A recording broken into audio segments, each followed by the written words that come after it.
Assalamualaikum warahmatullahi wabarakatuh. Saya Rifda Alda Ufaira kembali menjumpai Anda dalam acara program Psikologi Populer.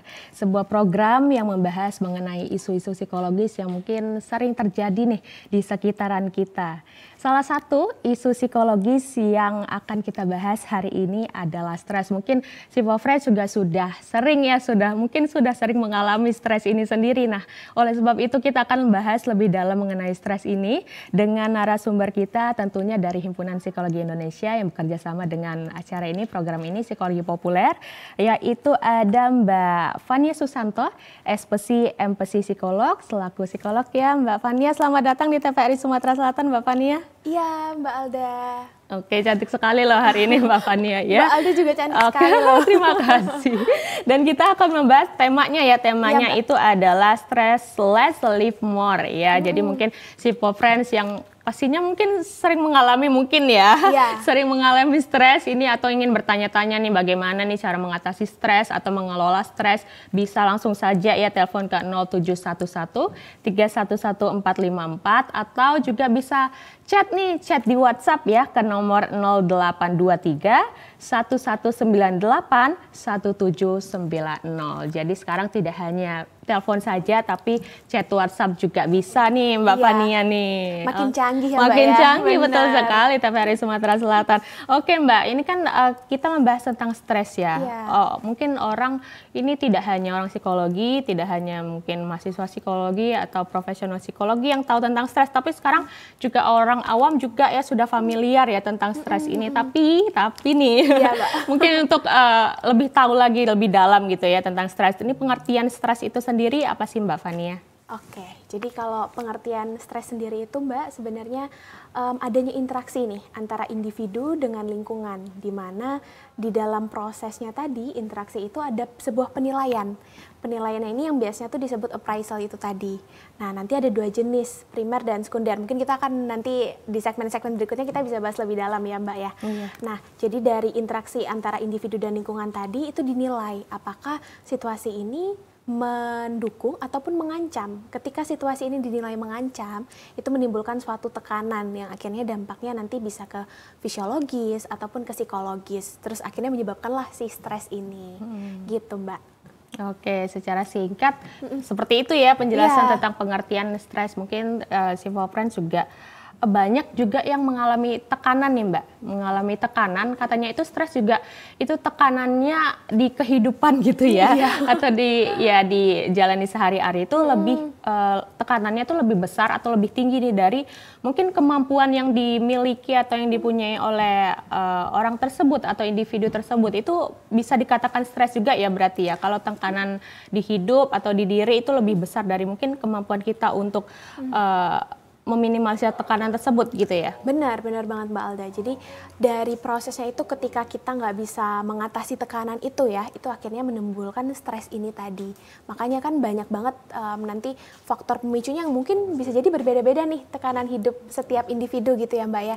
Tapi ketika tadi tekanannya benar banget tadi yang Mbak bilang, ketika tekanan itu nggak bisa kita atasi, kapasitasnya udah di luar yang bisa kita toleransi, menyebabkan si stres ini gitu. Tapi apakah nih Mbak ya kalau misalnya stres itu kan walaupun sering sekarang ya kita misalnya sakit perut dikit, kamu stres nih mau ujian misalnya ya kalau anak sekolah gitu ya. Tapi apakah sebelum stres itu ada rasa khawatir itu bisa memicu juga Mbak tekanan sama plus gitu ya, ditambah dengan kekhawatiran nih. Itu juga bisa dikatakan stres juga, pemicu stres juga ya. Iya, sebenarnya bisa ya Mbak ya. Jadi tadi memang stres itu biasanya nggak berdiri sendiri juga nih. Bisa jadi stresnya dipengaruhi ada rasa khawatir, kemudian nanti biasanya kan tadi ada tuntutan gitu ya dari lingkungan. Bahkan anak-anak kecil pun bisa jadi juga udah mulai ngerti, oh ternyata aku stres ya gitu. Karena kan semakin perkembangan teknologi mungkin di masa sekarang itu makin tinggi tuntutannya dan akhirnya itu memiculah tadi adanya tekanan, kemudian muncul si stres tadi, campurlah cemas karena ketika stres kan tadi nggak cuma secara fisiologis ya Mbak ya, tapi ada psikologis. Nah, psikologis ini berarti ada dari aspek kognitif, emosional, sampai nanti ke perilaku juga. Ketika tadi pikirannya nggak bisa terkontrol, mungkin muncul rasa cemas, mungkin juga nanti ada overthinkingnya juga gitu kan, atau mungkin kalau nanti yang lebih parah, misalnya burnout, atau misalkan ada munculnya mood depresi, atau hal yang sifatnya nanti gangguannya lebih berat gitu. Berarti memang stres itu terkadang itu tidak berdiri sendiri ya Mbak ya, ada mungkin istilahnya gangguan-gangguan lain gitu yang bisa gitu ya, itu menemani stres kalau dalam di individu gitu ya Mbak. Tapi kalau Mbak Fania nih, kalau biasa menangani klien ya, atau klien, kalau pasien gitulah, kalau kedokteran ya, kalau di psikologi nyebutnya klien ya? Iya, klien. Klien ya, klien ya. Oke, apakah juga sering nih pasien-pasien, klien-klien itu yang datang ke Mbak Fania itu banyak juga nih yang stres, atau banyakan ke gangguan lain, atau stres itu juga banyak ternyata yang datang ke Mbak Fania? Sebenarnya paling banyak bisa dibilang pemicu utamanya stres ya Mbak ya. Jadi stres ini kan memang sifatnya sehari-hari gitu ya. Ketika kita ngerjain sesuatu, misal kita itu anggap sebagai tuntutan atau tadi ada tekanan, bisa jadi kita langsung ada stres gitu. Tapi nanti stresnya sendiri bisa ada yang mungkin stresnya ringan, stresnya sedang, ataupun nanti sampai yang tingkatnya berat gitu. Jadi memang kalau kasus-kasus yang sering saya tangani memang bisa jadi banyak banget nih. Awalnya itu karena stres gitu, tapi tadi bidangnya nggak cuman tentang pendidikan, tapi bisa juga kerjaan, atau mungkin di rumah tangga, ataupun mungkin dengan hubungan pertemanan gitu kan, karena tadi memang luas banget ya Mbak ya, sehari-hari banget gitu. Jadi sebenarnya banyak istilahnya asal mula stres itu ya Mbak ya, dari pertemanan, dari tadi kalau setiap fase kehidupan itu penyebab stresnya tuh pasti berbeda-beda gitu ya Mbak ya. Benar. Karena nanti tiap fase itu kan ada tugas perkembangan ya Mbak ya. Jadi misal ketika tugas perkembangannya ini atau kebutuhan atau kewajibannya tadi itu tidak terpenuhi, itu juga bisa jadi tuh memicu terjadinya stres gitu kan. Atau mungkin nanti dampak-dampaknya sesuai tugas perkembangannya itu apa. Misal kayak individu dewasa, tugas perkembangannya kan sekarang tuh banyak ya Mbak ya, kayak tuntutan misal udah harus dapat kerja umur sekian, nanti udah harus punya keluarga, nanti udah ada keluarga, tuntutan lagi punya anak atau segala macem gitu kan. Jadi memang tergantung tadi usia atau fase perkembangan itu juga sangat mempengaruhi gimana individu bisa stres atau enggak gitu kan. Kalau mungkin tuntutan itu bisa diatasi, nggak merasa tertekan, bisa jadi nggak stres. Balik lagi ke individunya masing-masing ya, karena sebenarnya setiap individu tuh punya perbedaan dan setiap individu tuh unik ya Mbak ya, punya karakteristiknya masing-masing gitu ya. Ada yang menganggap ini stres, ada yang enggak. Jadi mungkin harus mengenali diri sendiri lebih dalam dulu kali ya Mbak Fani. Benar. Jadi balik lagi ke masing-masing kita gitu kan, stresornya tuh ibaratnya sumber stres kita tuh yang mana gitu. Bisa jadi kan memang dari diri sendiri tadi, kayak internal misalnya dari pikiran, atau bisa juga sumbernya ternyata dari luar diri kita, dari lingkungan yang sebenarnya kan kalau di luar itu sifatnya nggak bisa kita kontrol ya Mbak ya. Tapi kalau dari dalam kan masih bisa kita kontrol. Oke.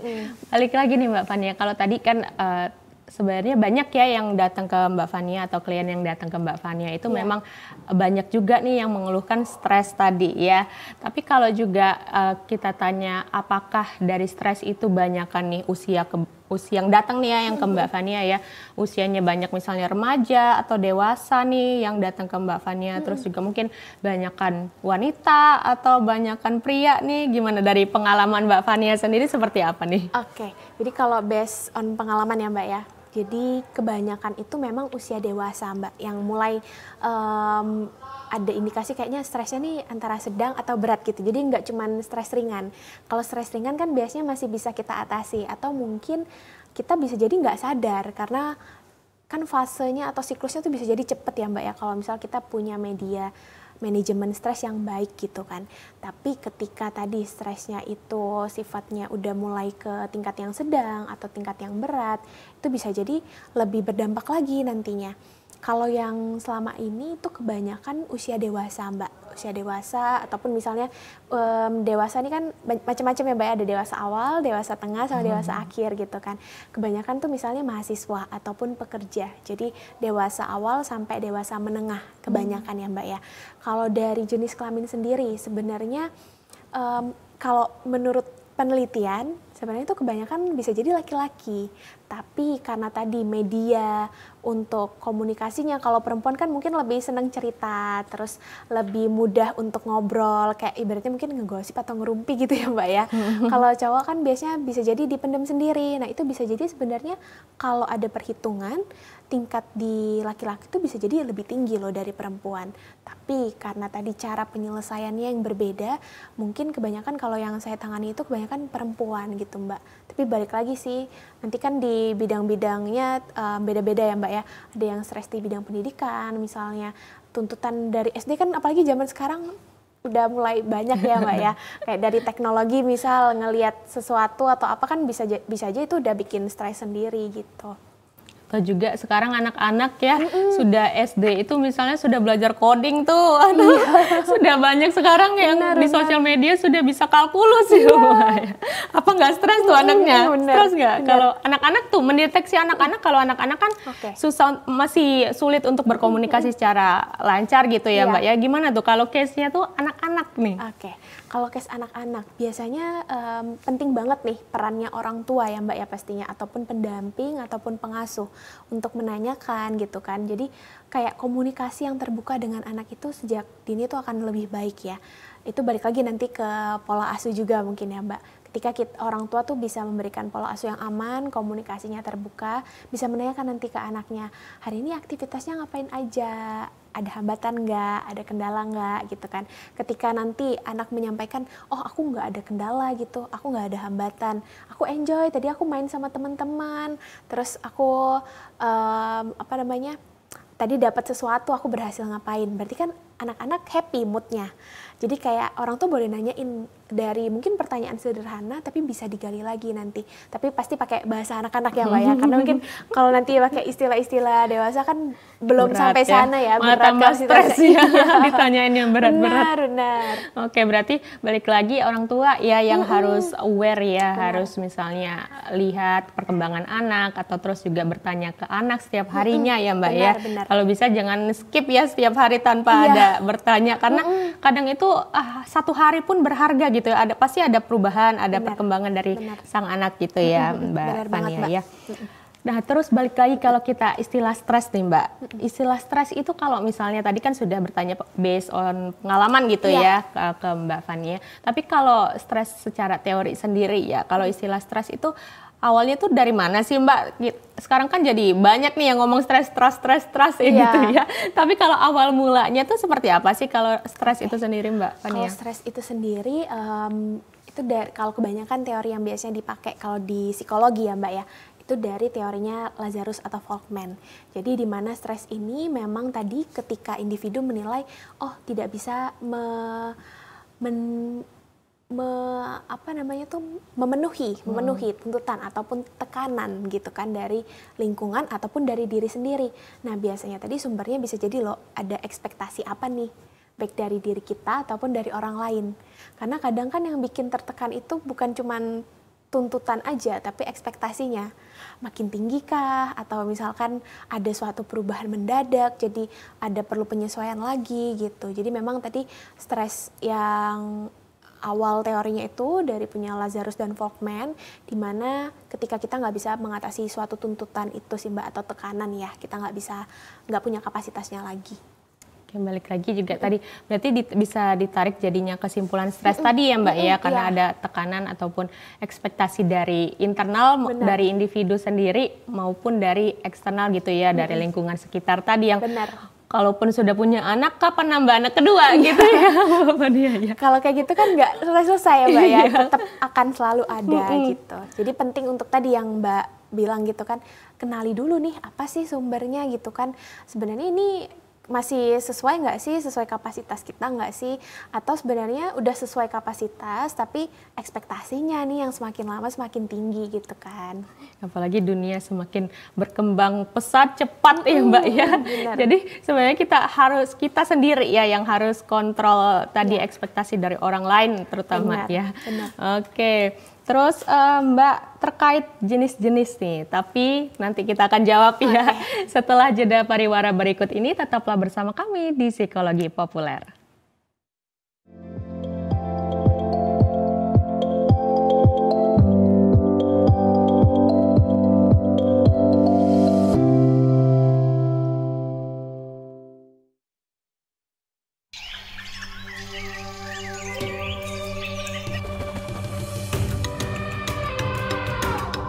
Taman Nasional Waikambas, kawasan konservasi dengan luas sekitar 125.000 hektar, kaya akan satwa liar dan menjadi habitat gajah Sumatera, Elepas maximus sumatranus. Keberadaan kawasan konservasi Waikambas sangat penting untuk melindungi satwa gajah yang masuk kategori appendix ini. Dan inilah lokasi tempat keseharianku sebagai seorang mahout. Interaksiku bersama hewan besar ini membangun keterikatan emosi layaknya orang tua dan anak.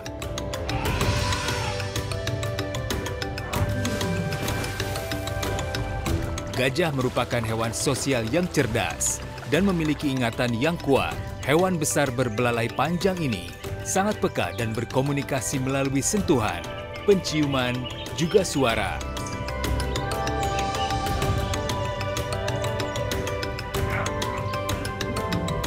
Konflik gajah dengan manusia, penyusutan hutan habitat alami gajah, dan perdagangan gading ilegal menyebabkan gajah diambang kepunahan. Satu pesanku, hidup berdampingan dengan gajah, cegah kepunahan.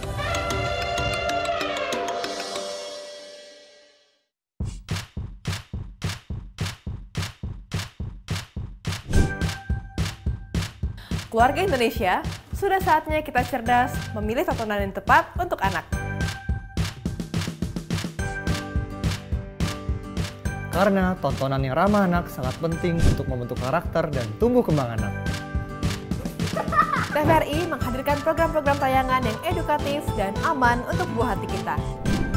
Ayo ke museum. Buah hatiku sayang.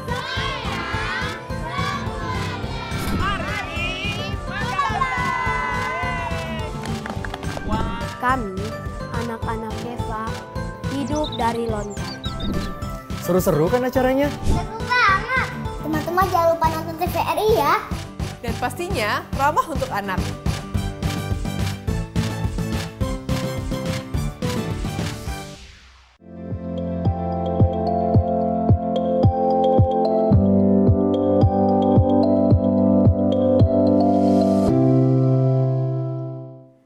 Terima kasih Anda masih bersama kami dalam Psikologi Populer dan membahas mengenai Stressless Live More bersama narasumber kita, psikolog kita dan anggota HIMSI ya. Ada Mbak Fania Susanto, MPC psikolog di sini. Masih akan menjawab ya pertanyaan-pertanyaan dari kita ya, dan juga akan menjawab nanti mungkin pertanyaan dari Sipo Friends dimanapun berada ya, yang bisa telepon ke 0711311454 ataupun WhatsApp chat ya di WhatsApp ya ke nomor 0823 1198 1790. Nanti pertanyaannya ya apapun terkait dengan stres nanti akan coba pastinya dijawab oleh Mbak Fania Susanto ya Mbak ya. Oke, tadi saya bertanya ya seputar tanda-tanda stres nih Mbak di segmen sebelumnya tapi belum terjawab ya. Coba nih Mbak, apa nih tanda-tanda dulu kali ya, tanda-tanda atau gejala dari stres ya. Stres, oke. Jadi mungkin cara mudah ya Mbak ya untuk mengetahui kita ini sebenarnya stres atau enggak gitu kan. Karena tadi dampaknya kan secara umum biasanya ada fisiologis dan juga psikologis. Kalau fisiologis biasanya dampak dari stres itu atau tanda-tandanya tadi mungkin badannya terasa pegal, terus kepalanya pusing, terus sulit konsentrasi juga gitu kan. Jadi dari kepala sampai ke ujung kaki bisa jadi juga ada pegel-pegel mungkin tangannya, kakinya gitu. Kalau secara emosional tanda-tandanya jadi mudah marah gitu kan, sensitif banget. Kalau misal orang mungkin bilang kok hari ini baper banget gitu kan, atau bawa perasaan gitu ya, ataupun misalnya jadi ada juga yang dampaknya itu sampai jadi bingung gitu. Aku ngerasain apa? Itu bisa jadi juga sebagai penanda lagi stres atau misalnya itu ada gangguan lain gitu kan. Terus bisa juga nanti tanda-tanda yang bisa kita kenali itu nanti dari gangguan tidur gitu, sulit tidur atau malah kebanyakan tidur. Bisa juga nanti dari nafsu makan. Ada yang stres itu malah nafsu makannya jadi makin tinggi, ada yang malah makin rendah gitu kan, jadi nggak mood untuk makan. Jadi memang banyak banget yang bisa kita kenali yang dari aktivitas sehari-hari yang rutin gitu ya Mbak ya. Apalagi kalau misalnya cewek ya Mbak ya, Iya. lagi ditambah lagi hate lagi ya, stres plus hate, aduh. Iya, udah plus-plus ya Mbak ya. Selesai tuh ya. Benar. Oke, itu tadi tanda-tanda ya atau gejala umum ya yang mungkin bisa dikenali. Jadi mungkin bukan hanya kita ya sebagai yang merasakan, tapi mungkin orang sekitar juga bisa Iya, deteksi benar. kali ya Mbak ya. Benar banget, Mbak. Apa saja gejala umum ini. Jadi mungkin bisa nanti kelolanya juga bisa lebih gampang gitu ya. Oke, terus macam-macam Mbak, apakah banyak nih macam-macam stres ya? Kan kita kalau misalnya orang awam itu taunya ya stres aja nih gitu ya, stres secara umum gitu ya, yang suka marah-marah pokoknya ya lagi stres aja gitu ya. Tapi sebenarnya adakah lagi macam-macam dari stres atau mungkin jenis-jenis dari stres itu Mbak? Oke, mungkin aku nanya ke Mbak Alda juga boleh ya? Kalau menurut Mbak stres itu negatif atau positif atau gimana? Kalau saya sih, kalau saya kayaknya negatif ya Mbak ya. Oke, negatif Kayaknya ya, Mbak ya. negatif ya, pokoknya suka marah-marah aja Oke. itu. Negatif ya Mbak ya berarti ya? Benar, cenderung negatif ya Mbak Iya, ya. heeh. Oke, jadi sebenarnya jenisnya tadi ada yang stres itu positif juga Mbak. Jadi ada yang namanya eustress, istilah lainnya, itu sebenarnya stres yang sifatnya positif. Ada juga yang namanya distress, itu kalau yang sifatnya negatif. Jadi ketika ada suatu tekanan, ketika tadi kita nilai ini, oh aku masih bisa atasi nih, ini bukan sebuah tuntutan, tapi ini malah untuk meningkatkan skillsku. Contoh, di kerjaan udah banyak banget deadline gitu kan, terus atasan nambahin lagi, ini ada project baru tolong ya bantu handle misalnya gitu. Nah ini kalau misalkan dinilai secara negatif tadi bisa jadi distress, jadi stres yang negatif gitu kan. Tapi ketika ini dinilai sebagai oh aku dapat kesempatan baru nih, jadi punya skills baru, pengalaman baru, stres ini jadi sesuatu yang positif untuk pengembangan diri, untuk meningkatkan tadi skill-skillsnya itu Mbak. Jadi sebenarnya jenisnya tuh bisa jadi ada dua, ada positif, ada negatif. Dan dalam penerapannya kadangkala kita cenderung fokusnya ke yang negatif gitu. Karena kalau misalkan positif kan berarti nggak ada masalah ya Mbak ya. Tapi kalau secara negatif kan biasanya lebih kerasa gitu kan. Oh ini mengganggu nih. Kalau positif kan kita akan ya udah happy-happy aja, enjoy. Jadi sebenarnya ada terbagi di dua itu sih Mbak. Berarti ada yang positif juga ya Mbak ya? Sebenarnya ada yang positif. Oke, ada telepon Mbak Fania, kita angkat terlebih dahulu. Psikologi populer dengan siapa di mana? Oke, bisa. Selamat sore Mbak, Oke, saya Bu Ruli di Pelaju Mbak. Ya silahkan Bu Ruli. Ya makasih Mbak ya. Selamat sore Bu.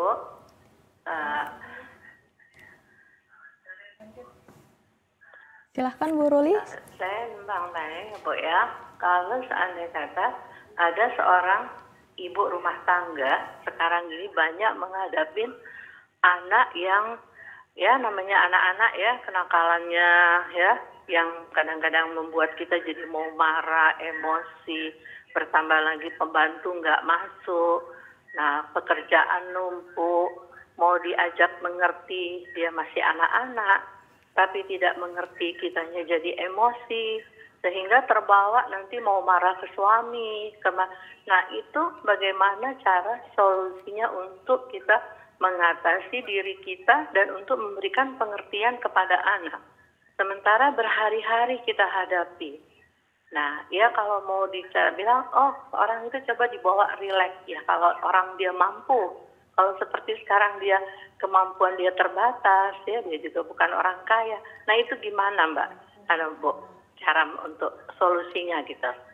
Ya, makasih ya Bu ya. Ya, makasih. Baik, terima kasih Bu Ruli di Pelaju ya. Mungkin saya rangkum dulu ya Mbak Fania ya. Jadi misalnya nih ibu rumah tangga gitu ya, punya anak, jadi menghadapi kenakalan anak yang sehari-hari ya, setiap harinya kenakalan remaja tuh ada aja ya, apalagi misalnya nggak ada pembantu nih Mbak. Terus gimana nih mengatasinya supaya diri kita tuh nggak tambah parah gitu ya karena menghadapinya setiap hari gitu. Terus solusinya bagaimana nih Mbak Fania? Oke. Yang pertama pasti ini kan situasinya sehari-hari gitu ya Mbak ya. Jadi kita nggak bisa menghindari ibaratnya tadi pemicunya atau sumber stresnya gitu kan. Si stresornya kita nggak bisa hindari karena ya merawat anak apalagi sebagai seorang ibu rumah tangga gitu kan. Itu adalah sesuatu yang akan dihadapi sehari-hari, tetap ketemu anaknya, peran sebagai ibu gitu, sebagai nanti ibu rumah tangganya juga, belum lagi ada pekerjaan rumah. Jadi pertama tadi kita kenali dulu nih, oh ternyata sumbernya atau stresornya nggak bisa dihindari gitu kan. Berarti kita perlu strategi, kita perlu cara gimana kita bisa mengatasi tekanan ini dengan cara yang lebih positif gitu. Sebenarnya nanti banyak banget cara-cara yang bisa dilakukan gitu kan. Tapi mungkin yang pertama tadi Ibu Ruli ya, Ibu Ruli ataupun mungkin ibu rumah tangga di luar sana yang punya pengalaman serupa, mungkin bisa dikenali gitu. Kapan terakhir kali ibu-ibu istirahat gitu atau sekedar melakukan hobi lah gitu ya Mbak ya. Ngelakuin hobi ataupun ngelakuin aktivitas yang disukai. Karena sebenarnya penting banget nih untuk kita punya energi dulu sebelum kita bisa mengasuh anak gitu kan. Apalagi tadi mungkin ada kendala di luar itu juga yang nggak bisa dikontrol gitu kan. Tentang kondisi ekonomi Indonesia mungkin, ataupun nanti faktor lingkungan, nanti kapasitas anaknya sendiri seperti apa. Itu kan pasti akan memicu. Dan nanti tekanan ibu yang misal punya satu anak, punya lebih dari satu anak, anaknya cowok, anaknya cewek, itu juga bisa mempengaruhi gitu. Jadi tadi kenali dulu, setelah kenali, coba diambil waktu gitu untuk refleksi gitu ya, untuk nanya ke diri sendiri, kira-kira kapan ya terakhir kali aku istirahat atau ngeluangin waktu, ngelakuin aktivitas yang aku suka, yang bener-bener cuman sama diri sendiri gitu, bukan tujuannya untuk quality time sama keluarga, tapi memang yang diri sendiri suka tuh apa sih, nyamannya apa sih, enjoynya apa sih gitu kan. Setelah kenali itu, coba nanti buat kayak to-do list gitu, to-do list kira-kira ini mau dilakukan kapan. Karena penting untuk kita nge-recharge energi atau isi energi. Ketika kita ketemu sama tekanan stres gitu ya, sumber stres apapun itu, baik yang sifatnya tadi ada yang anak mungkin, pekerjaan ataupun hal lain, ketika kita punya energi yang cukup, kita akan lebih mampu mengatasinya. Jadi yang pasti pertama itu dulu, kalau misalkan hobi terakhir udah lama tuh nggak ngelakuin gitu kan, sebenarnya nggak apa-apa banget loh untuk ibu-ibu atau mama-mama di luar sana untuk ambil waktu gitu ya, merawat diri sendiri juga. Itu nggak egois kok, tapi itu adalah bagian dari mencintai diri sendiri. Karena kalaupun misalnya kita lagi kondisinya tertekan atau misalkan lagi stres, pasti kan akan berdampak juga ke pengasuhan anak. Anaknya nanti merespon seperti apa, bisa jadi saling mempengaruhi nanti, saling timbal balik gitu sih Mbak. Oke, gitu ya Bu Ruli ya. Semoga menjawab ya atas pertanyaan dari Bu Ruli tadi. Tadi banyak solusi-solusinya beberapa ya Mbak Fania ya yang ditawarkan ke Bu Ruli ataupun ke ibu rumah tangga lainnya di luar sana gitu ya. Itu kalau misalnya orang zaman sekarang itu ngomongnya me time ya. Kita ambil waktu untuk ibu-ibu itu me time. Jadi para suami gitu ya juga mungkin nggak apa-apa ya Mbak ya, membebaskan mungkin istrinya atau misalnya siapa ya, mungkin ya istrinya ya untuk mengambil waktu sendiri mungkin kayak seminggu sekali gitu ya. Karena kan sebenarnya kalau ibaratnya kita ngomong pengasuhan gitu ya Mbak ya, kalau pengasuhan sendiri kan sebenarnya juga nggak cuman satu orang tua aja nih, nggak cuman ayah ataupun ibu, tapi dua-duanya perlu kerjasama. Kalau misalkan satu lagi ngerasa capek, lagi ngerasa butuh istirahat, bisa komunikasi gitu kan, minta tolong pasangannya untuk bantuin. Kemudian juga tadi benar ya yang Mbak bilang, penting banget sebenarnya untuk meluangkan waktu, karena kalau misalkan kita bilang, aduh nggak ada waktu misal gitu ya, walaupun memang kenyataannya bisa jadi nggak ada waktu karena banyak beban, tuntutan gitu kan. Oke, kita angkat terlebih dahulu ya Mbak Fania ya. Psikologi populer dengan siapa di mana? Oke, Bu Ruli tadi. Oke, mungkin mau menambahkan Bu Ruli? Mbak, saya mau nambah sedikit lagi pertanyaan kepada Ibu psikolog ya. Untuk satu pertanyaan lagi ya. Boleh ya Mbak ya? Ya, silakan Ibu. Iya. Bu, saya mau nambah lagi nih satu pertanyaan lagi nih Bu. Kalau misalnya di dalam sekarang ini kan sekolah sudah mulai masuk anak-anak sekolah kan. Banyak untuk yang muslim ini memasukkan anak-anaknya ke pesantren. Karena dia mungkin sudah pusing untuk ngurus anaknya, jadi nggak mau pusing ditaruh di pesantren. Sementara itu anak di rumah kurang disiplin. Masuk ke pesantren rasa masuk penjara. Nah, jadi melampiaskannya mungkin sesama anak. Memang di dalam pesantren itu ada CCTV, ada psikolog, ada semua. Tapi si anak ini selalu kayak orang pencuri. Dia mencari sela-sela yang kosong untuk melampiaskan kemarahannya, kenakalannya. Nah, itu gimana kalau mengatasinya? Kalau misalnya dia di dalam kamar, waktu istirahat dalam satu kamar sekian puluh orang. Nah, sementara kan ustazahnya memang ada, ustadznya memang ada. Tapi pada saat dia di dalam kamar, nggak mungkin ustadz itu berdiri terus di situ atau psikolognya gitu kan. Jadi kalau seandainya kata ada suatu baratnya security di dalam satu kamarnya itu sesama senior dia, ya misalnya dia kelas 1 ada kakak SMA kelas 3 untuk satu kamar sama mereka dipiketkan gitu untuk mengawasinya, jangan sampai ada kejadian berantem dengan kekerasan-kekerasan yang seperti kita dengar sekarang ini. Nah, itu kira-kira bagaimana cara untuk mengatasinya? Boleh nggak seperti yang saya inginkan itu? Karena saya ini lihat banyak sekarang kan, tahun ini rasanya banyak sekali masuk pesantren. Padahal di dalam itu nanti tujuan orang tua itu baik. Sekolah itu juga katanya mau mendidik, tapi kadang-kadang kecolongan. Nah, mohon penjelasannya, Bu. Makasih ya Bu ya. Baik, terima kasih Mbak atau Bu Ruli ya di Pelaju ya menambahkan lagi pertanyaannya. Namun kita akan jawab setelah jeda dulu ya Mbak Fania ya. Iya. Kita akan kembali setelah jeda pariwara berikut ini. Tetaplah bersama kami di Psikologi Populer.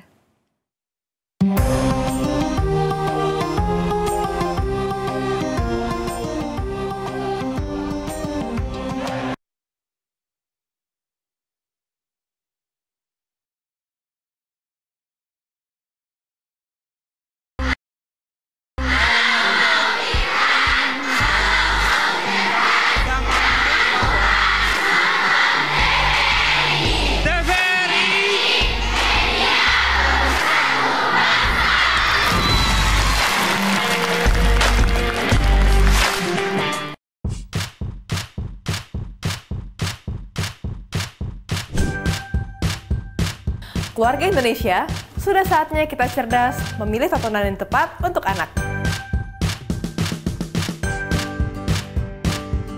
Karena tontonan yang ramah anak sangat penting untuk membentuk karakter dan tumbuh kembang anak. TVRI menghadirkan program-program tayangan yang edukatif dan aman untuk buah hati kita. Ayo ke museum! Buah hatiku sayang!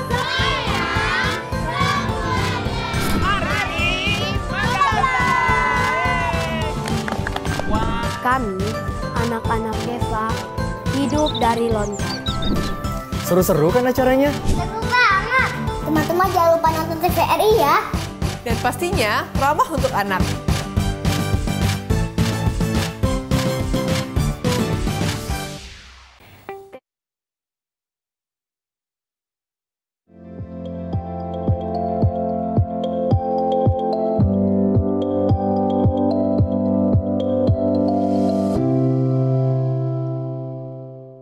Terima kasih Anda masih bersama kami dalam Psikologi Populer yang membahas mengenai stress less, live more bersama psikolog kita ada Mbak Fania Susanto, empati psikolog ya, selaku psikolog juga, dan juga anggota Himpunan Psikologi Indonesia wilayah Sumatera Selatan. Dan kami juga masih mengajak Sipofriends dimanapun berada yang ingin bergabung, ingin bertanya seputar tema kita hari ini, bisa langsung saja telepon ke 0711 311 454 ataupun bisa juga WhatsApp ke nomor 0823 1198 1790. Oke, mungkin kita jawab pertanyaan dari Bu Ruli terlebih dahulu ya Mbak Fania ya. Tadi pertanyaannya apakah memang bisa nih dimasukkan pesantren ya, karena anak-anak misalnya di rumahnya kurang disiplin dimasukin ke pesantren ya, dan tidak bisa diawasi 24 jam gitu ya Mbak ya di pesantren gitu ya. Jadi mungkin banyak kasus-kasus seperti kenakalan remajanya, bullying gitu ya, sampai mungkin yang tidak diinginkan terjadi gitu. Apakah nggak apa-apa nih dimasukin ke pesantren, ataupun bagaimana nih cara, apakah solusinya tuh, adakah solusi lain gitu ya Mbak ya, cara mengatasinya seperti apa? Oke, sebenarnya nanti balik lagi ya Mbak ya, tergantung preferensi masing-masing gitu kan, karena setiap individu kan pasti dipengaruhi oleh pengalaman sebelumnya seperti apa, kemudian kondisi terkininya gimana gitu. Jadi penting untuk tahu dulu nih tadi, kenali lagi kebutuhannya saat ini seperti apa. Apakah memasukkan anak ke pesantren itu tadi untuk mengubah perilakunya gitu ya, mengubah perilakunya biar nggak nakal lagi, lebih disiplin. Tapi memang banyak hal yang di luar kontrol juga, dalam artian kalau di pesantren kan pasti ada pendamping pesantren nanti, ustadz ataupun ustadzah yang mengajari anak, yang mendampingi anak gitu kan. Nah dalam prosesnya nanti mungkin kalau misalkan nanti Ibu Ruli sepakat gitu ya sebagai orang tua untuk ya udah coba ke pesantren gitu. Nah nanti mungkin bisa konsultasi dulu gitu ya Mbak ya di awal, kira-kira bisa nggak ya dapat laporan atau tahu progresnya anak, misal per minggu kah atau setiap hari ada masalah nggak, nanti bisa saling tektokan gitu kan, kayak komunikasi lagi nanti sama pihak pesantren gitu. Tapi nanti mungkin akan lebih mempermudah kalau misalkan Ibu ambil waktu dulu gitu, coba bandingin pro dan kontranya. Kalau misalkan di rumah kira-kira seperti apa, kalau misalkan di pesantren seperti apa. Karena memang tadi banyak hal yang nggak bisa kita kontrol juga sebenarnya, termasuk perilaku anak gitu ya. Walaupun sebagai orang tua tuh sudah sedemikian rupa memberikan usaha, berikan energi, waktu, semuanya gitu kan untuk mendidik anak. Tapi ketika anak tidak bisa menangkap atau merespon dengan baik, pasti kan tadi menimbulkan tekanan ya, jadi bikin stres juga gitu kan. Jadi penting banget kalau misalkan menurut Bu Ruli kira-kira ada pesantren yang bisa dipercaya gitu untuk mendidik anak, mendisiplinkan anak, bisa mengubah pola perilakunya, bisa juga.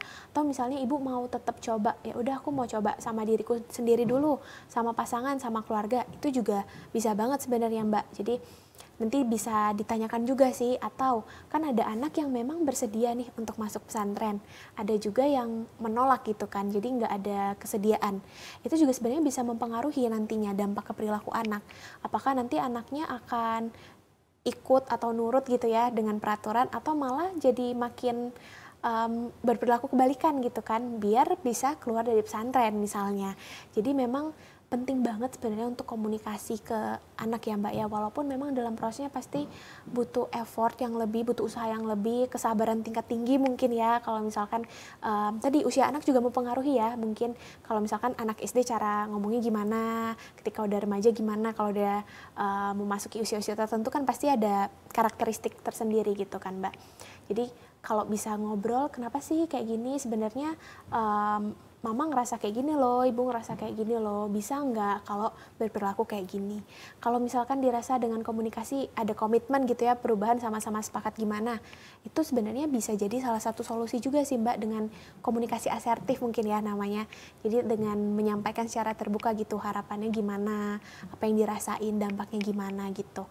Jadi tadi balik lagi sebenarnya pilihannya ke orang tua juga, kira-kira lebih prefer yang mana nih? Karena nanti kan yang dijalani adalah konsekuensi dari setiap pilihan ya. Kalau misalkan lebih siap, karena kan tiap pilihan biasanya ada plus minus ya Mbak ya. Jadi kalau kita udah lebih siap sama konsekuensi dari pilihan yang mana, berarti itu yang kita pilih gitu. Oke, itu dia jawaban dari Mbak Fania. Semoga menjawab ya Bu Ruli ya. Mungkin tadi ya obrolin dulu sama anak ya. Terus juga mungkin sesuaikan mungkin sekolahnya dengan atau pesantrennya, mungkin kalau memang mau pesantren sesuaikan dengan norma-norma value gitu ya, atau nilai-nilai dari keluarga yang ingin dicapai, tujuannya apa gitu ya Mbak Fania ya. Benar banget Mbak.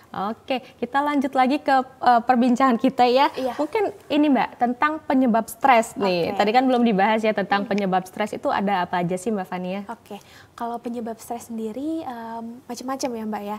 Bisa jadi dari internal ataupun eksternal. Mungkin pembeda yang mudahnya ada dua itu ya Mbak ya. Kalau internal kan berarti yang sifatnya dari dalam diri kita. pikiran, perasaan, ataupun gimana cara kita merespon sesuatu gitu. Tapi kalau yang sifatnya eksternal itu dari lingkungan, dari pekerjaan bisa, dari pendidikan, tadi ekspektasi. Nah, ekspektasi ini bisa internal dan eksternal. Kadang kan kita punya ekspektasi ya sama diri kita sendiri. Ada juga yang memang ekspektasi atau keinginan atau harapan itu dari orang lain. Baik dari orang tua ataupun mungkin pasangan, dari atasan, dari rekan kerja gitu kan, dari teman, sahabat dan banyak hal lainnya gitu. Bisa juga tadi penyebabnya dari masalah sosial ataupun kondisi-kondisi sosial budaya gitu. Karena ada pandangan misal di budaya tertentu atau norma tertentu, balik lagi tadi usia segini harusnya apa, tapi balik lagi ke ekspektasi gitu ya Mbak ya. Bahkan kalau ke lingkungan itu cuaca itu juga bisa mempengaruhi loh seorang stres atau enggak. Apalagi panas ini ya. Bener, kayak musim panas bisa jadi kayak lebih mudah marah gitu kan, karena tadi itu ya timbal balik gitu secara fisik dan juga psikologis. Ketika fisiknya lagi nggak enak kan mempengaruhi psikologisnya juga. Jadi kalau misalkan rasanya capek bisa jadi kita cepat marah gitu kan, terus akhirnya berdampak ke kerjaan, ke yang lain-lain. Tapi bisa juga tadi sifatnya yang dari luar baru akhirnya kerasa ke fisiknya gitu. Oke, itu tadi ya. Jadi banyak sebenarnya ya penyebab dari stres itu, atau bisa dikatakan kalau psikologisnya itu stresor ya Mbak ya. Iya, tadi yang sumber stres itu ya Mbak ya. Sumber stres itu dinamakan stresor gitu ya. Betul. Oke, jadi ada internal, ada juga eksternal. Tadi banyak ya, kalau mungkin di lingkungan kantor mungkin eksternalnya karena misalnya atasan atau rekan kerja. Kalau sekolah mungkin teman-teman atau guru. Jadi sebenarnya banyak banget penyebab stres. Jadi mungkin itu tadi ya, untuk kita bisa mengenali sumber stresnya atau penyebab stresnya itu jadi nilai plus untuk bisa mengelola stres itu ya Mbak Fania ya. Karena sebenarnya mau metode apapun yang dilakukan, sebenarnya usaha pertama yang perlu kita lakukan adalah kita perlu kenali dulu ya Mbak ya. Apa sih situasinya tuh yang misalnya ada perubahan gitu kan. Jadi situasinya kenapa nih? Baru-baru ini terjadi apa gitu. Itu akan lebih mudah untuk identifikasi tadi. Oh ternyata hari ini kayaknya aku normal-normal aja gitu kan, berarti mundur lagi 1 hari ke belakang gimana kemarin, atau seminggu ke belakang. Karena kan kadang individu itu nggak langsung sadar nih, oh aku lagi stres. Karena tadi, nanti kita mungkin bisa bahas stress language ya Mbak ya, karena tipe-tipe bahasa stres orang tuh beda-beda. Ada yang mungkin dipendam, ada yang dialihkan, ada yang mungkin langsung coba selesain gitu kan. Itu juga akan mempengaruhi sih Mbak nanti. Oke, mungkin bisa langsung saja Mbak dijelaskan ya mungkin tentang stress language ya. Jadi mungkin kalau saya juga taunya itu love language nih Mbak, apakah sama atau berbeda atau seperti apa Mbak Fania? Oke, jadi memang kalau love language udah sering ya Mbak ya. Nah ini juga sebenarnya ada yang namanya stress language gitu. Stress language ini ada 5 tipenya. Yang pertama exploder. Jadi sesuai namanya explode, kayak langsung meledak gitu kan. Jadi ketika ada stres itu langsung diatasinya dengan misal marah-marah langsung, atau misalkan langsung meledak di saat itu juga. Jadi nggak ada proses untuk kayak oke tenang dulu atau apa gitu kan. Jadi langsung explode gitu kan. Yang kedua itu kebalikannya, imploder. Jadi kalau yang tadinya tuh langsung meledak, yang ini cenderung dipendam. Jadi kita mungkin aja kita nggak sadar kalau kita stres. Kalau misal stress language kita tipenya yang ini nih Mbak, karena kita cenderung pendam gitu kan. Kita nggak keluarin, pokoknya dipendam aja sendiri, atau kayak oh nggak lah ini kayaknya aman kok. Nah ini nanti masuk ke tipe yang ketiga. Itu tipe stress language namanya denial. Jadi kita menolak kalau misalkan kita merasa stres. Terus yang keempat itu ada yang namanya the number. Kalau the number tadi itu kita mengalihkan ke sesuatu hal yang lain gitu kan. Jadi ketika stres itu nggak langsung kita atasi, tapi kita alihkan nih. Padahal sebenarnya stresnya masih ada gitu. Sama yang terakhir sebenarnya ini stress language yang paling adaptif gitu ya Mbak ya. Stress language yang namanya fixer. Jadi fungsinya tadi untuk memperbaiki gitu. Stresnya tetap dikenali, diterima, terus cara mengatasinya seperti apa gitu. Oke, itu tadi ternyata ya ada 5 stress language ya. Oke, terima kasih Mbak Fania. Nanti kita akan lanjutkan lagi setelah jeda pariwara berikut ini. Jangan kemana-mana, tetaplah bersama kami di Psikologi Populer.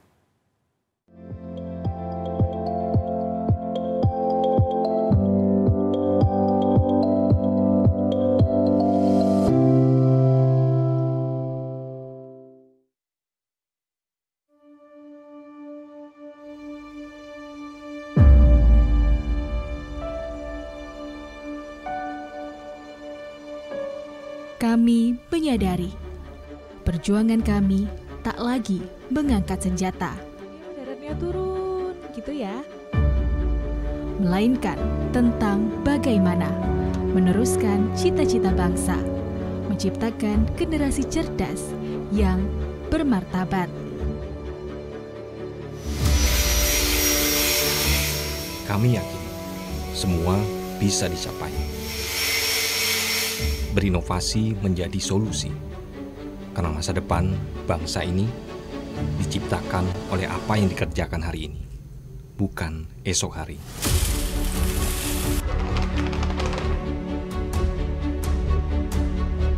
Kami sadar tak perlu menjadi yang hebat untuk membangun negeri ini, melainkan fokus mengembangkan kreativitas akan lebih berarti bagi yang menikmati.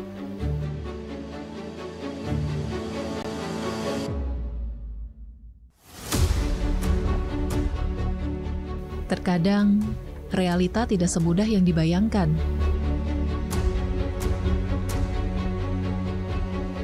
Kami tak pernah menyerah pada apa yang dihadapi. Setelah ini, apakah ada pengolahan lebih lanjut lagi dari Bukan sebatas informasi, tapi tentang bagaimana mengabarkan kebenaran hari ini untuk perubahan di masa depan. Sampah bukan hanya tanggung jawab pemerintah saja, namun juga tanggung jawab kita semua. Demikian kondisi terkini kami laporkan. Siapapun dan dari manapun kami tetap pemuda Indonesia.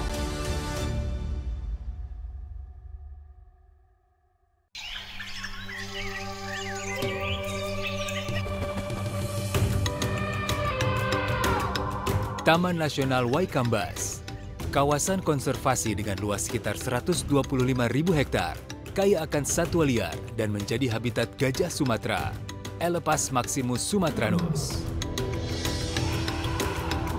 Keberadaan kawasan konservasi Waikambas sangat penting untuk melindungi satwa gajah yang masuk kategori appendix ini. Dan inilah lokasi tempat keseharianku sebagai seorang mahout. Interaksiku bersama hewan besar ini membangun keterikatan emosi layaknya orang tua dan anak.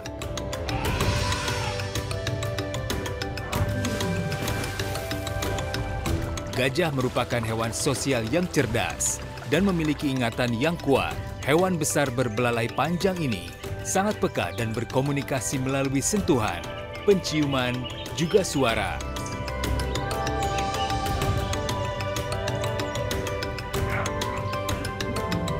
Konflik gajah dengan manusia, penyusutan hutan habitat alami gajah, dan perdagangan gading ilegal menyebabkan gajah diambang kepunahan. Satu pesanku, hidup berdampingan dengan gajah, cegah kepunahan.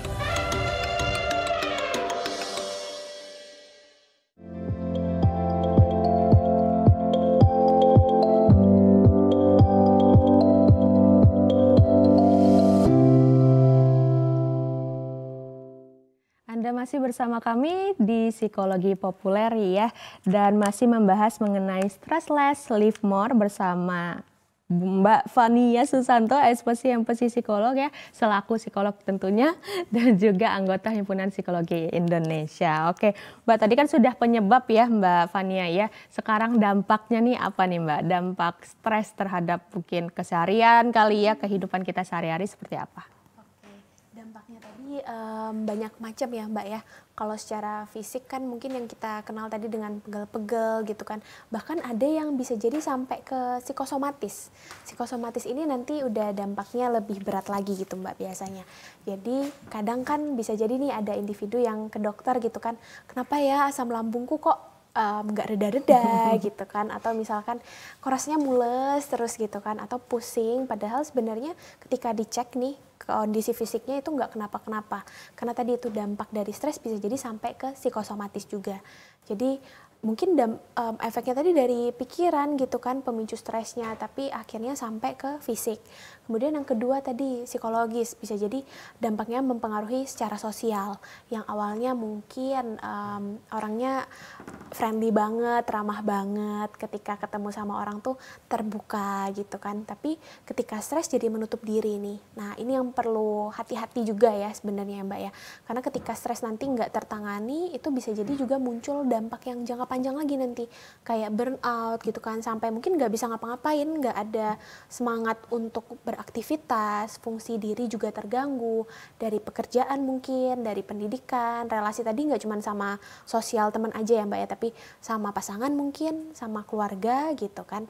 Terus juga dampaknya bisa, ada sih beberapa mungkin dampaknya ke spiritual gitu ya. Jadi mengasingkan diri atau mungkin kan ada menyalahkan Tuhan gitu kan. Tapi balik lagi semuanya ketika kita bisa sadari, kita bisa atasi pasti dampak-dampaknya tadi. Oke, itu tadi dampak-dampak dari stres ya. Berarti kalau psikosomatis itu ya Mbak ya, dari psikologis pindah atau berpengaruh ke fisik ya, itu dinamakan psikosomatis, benar ya? Iya benar. Jadi saling mempengaruhi gitu ya Mbak ya. Padahal sebenarnya mungkin fisiknya nggak kenapa-kenapa, tapi kok mahnya nggak selesai-selesai, mungkin sampai dirawat inap gitu kan. Itu banyak ya Mbak ya terjadi di zaman sekarang ya Mbak ya. Lambung, pokoknya masalah lambung lah, entah mah itu GERD, itu banyak ya Mbak ya terjadi. Oke, itu tadi dampaknya. Cara mencegah atau mengatasinya seperti apa Mbak? Apakah berbeda nih antara mencegah sama mengatasi, atau sebenarnya bisa disamakan saja atau seperti apa? Oke, sebenarnya tumpang tindih ya Mbak ya, bisa jadi saling mempengaruhi gitu. Tapi kalau untuk mencegah, kita perlu kenali dulu tadi. Oh ternyata situasi ini yang biasanya membuat aku merasa tertekan. Kalau misalkan situasi itu bisa kita perbaiki gitu kan, atau bisa kita ubah, bisa kita modif, itu bisa banget Mbak sebenarnya untuk kita cegah. Jadi ketika ada situasi ini, kita udah siap nih. Oh ternyata kalau ada situasi ini aku nggak bakal oke gitu ya. Berarti aku perlu energi yang lebih besar, biar nanti nggak sampai tertekan, karena tadi udah punya cukup energi. Tapi kalau misalkan cara mengatasinya gimana? Tetap sih kenali dulu sumbernya dari mana gitu kan. Terus setelah itu apa yang bisa dilakukan? Identifikasi tadi. Ketika tahu oh sumbernya ini, identifikasi dulu apakah si stres ini mengganggu atau stres ini tadi cenderung positif gitu ya. Kalau mendukung kan berarti nggak ada masalah ya Mbak ya. Nah cara mengatasinya gimana? Ada yang namanya manajemen stres Mbak. Jadi manajemen stres ini biasanya dibagi dua.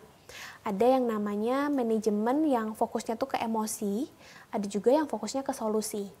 Kalau misalkan kita dalam situasi tertekan, untuk jangka pendeknya gitu ya, untuk mengatasi biasanya kita bisa fokus dulu ke emosi saat itu yang diatasi.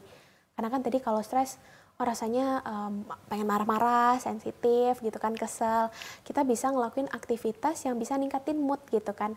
Misalnya kalau hobinya baca, dengan membaca bisa jadi meningkatkan mood, tapi tadi kalau kita nggak suka baca, disuruh baca, jadi makin stres gitu kan ya Mbak. Jadi memang bisa jadi beda-beda nih, setiap orang punya preferensi, punya pilihan masing-masing gitu kan, kenyamanannya gimana.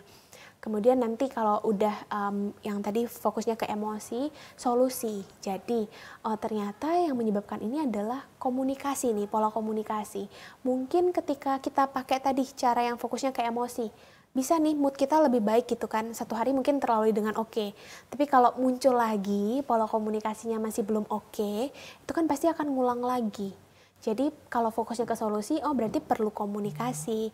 Cara komunikasi yang efektif gimana, yang terbuka, yang asertif seperti apa.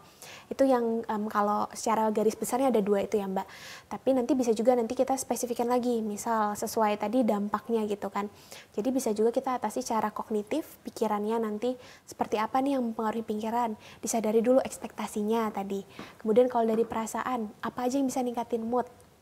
Ketiga, kalau dari perilaku, perubahan perilaku seperti apa yang bikin kita mungkin mengurangi stresnya. Apalagi di era sekarang kan penggunaan media sosial makin banyak ya Mbak ya. Kalau misalkan medsos itu bikin makin stres, kita juga punya pilihan kok untuk membatasi penggunaannya gitu kan. Jadi ada perubahan perilaku gitu, nggak cuma dipikirin atau di perasaan aja, tapi perilakunya gimana. Kemudian ada juga yang secara spiritual, ketika berdoa gitu kan, itu bisa bikin lebih tenang gitu. Ada juga yang nanti secara sosial gitu, dengan ketemu teman, dengan ngobrol, itu juga akan membantu. Jadi memang banyak macam. Ada yang mungkin sifatnya tadi ke meditasi gitu Mbak, ke mindfulness gitu kan, atau ada yang journaling, dengerin musik tadi. Dan penting juga tadi yang Mbak bilang me time ya. Karena kadang kita lupa nih untuk luangin waktu buat diri sendiri, tapi ingat kebutuhan orang lain gitu kan. Oke, sekarang juga banyak tuh yang stress relief-nya itu dengan olahraga, misalnya lari gitu ya. Mungkin sambil lari juga bisa mendengarkan musik atau biasanya itu ya meditasi sekalian mungkin kan mendengarkan kata-kata positif juga bisa ya Mbak Fania ya. Afirmasi positif campur nanti relaksasi pernafasan misalkan ya Mbak ya. Atau tadi juga olahraga tuh bisa banget Mbak, karena ketika olahraga kan nanti muncul hormon-hormon tertentu yang buat kita tuh jadi lebih happy gitu kan, moodnya jadi lebih meningkat. Selain memang bagus juga untuk kesehatan ya Mbak ya. Oke, ini kan kalau dari diri sendiri ya Mbak ya untuk mengatasi atau mencegah stres. Tapi kalau kita sebagai orang luar nih, orang sekitar nih yang melihat mungkin orang terdekat kita itu mengalami stres. Tadi kan sudah ada misalnya gejala-gejala ya yang bisa kita identifikasi ya dari individu yang mengalami stres gitu. Itu seperti apa nih Mbak? Mungkin kita bisa cara mendukungnya atau cara mungkin membantu istilahnya seperti itu ya. Oke, kalau sebagai pihak yang mendukung berarti ini ya Mbak ya. Kalau sebagai pihak yang mendukung, kita lihat dulu nih, kita observasi dulu. Kita amati kira-kira gimana orang-orang di sekitar kita. Apakah ada tadi perubahan perilaku, moodnya seperti apa. Dan yang pasti sediakan waktu. Karena kadang cuma butuh didengerin kok, nggak perlu solusi yang harus gimana gitu kan. Tapi kita bisa tanyain nanti ke individu yang mau kita tolong gitu ya. Kira-kira aku ngeliat ada yang berubah nih, boleh sampaikan kayak gitu, boleh juga kayak kita langsung nanya aja, ada nggak yang bisa aku bantu gitu kan. Atau harapannya apa yang bisa aku lakukan, atau harapanmu kayak gimana. Oh mau didengerin aja, udah cukup dengerin aja. Atau misal sekedar nemenin makan bareng. Bisa jadi itu juga sangat membantu gitu Mbak. Jadi memang fokusnya tadi lebih ke kita hadir gitu ya, here and now. Jadi nggak ketika cerita tuh samping-sampingan, tapi memang kita dengerin gitu kan secara empatik gitu. Oke, baik Mbak Fania. Kita di penghujung acara, di penghujung program nih. Jadi mungkin ada kesimpulan yang ingin diberikan kepada Sipo Friends di sini atau dimanapun berada, silahkan. Oke, makasih Mbak. Oke, jadi mungkin kalau misalkan kita sangat dekat gitu ya Mbak ya dengan stres di kehidupan sehari-hari, banyak juga mungkin kita menilai stres itu cenderung negatif, tapi nggak apa-apa kalau misalkan kita menilai itu sebagai sesuatu yang negatif. Cuman ternyata ada sisi lain juga, stres juga bisa dimaknai sebagai sesuatu yang positif. Ketika itu bisa kita melihat sisi lainnya, bisa mendukung ataupun mengembangkan diri. Tadi cara-caranya juga banyak macam gitu ya Mbak, penyebabnya bisa dari internal ataupun eksternal, dan penting untuk kita tahu nih stress language kita kayak gimana.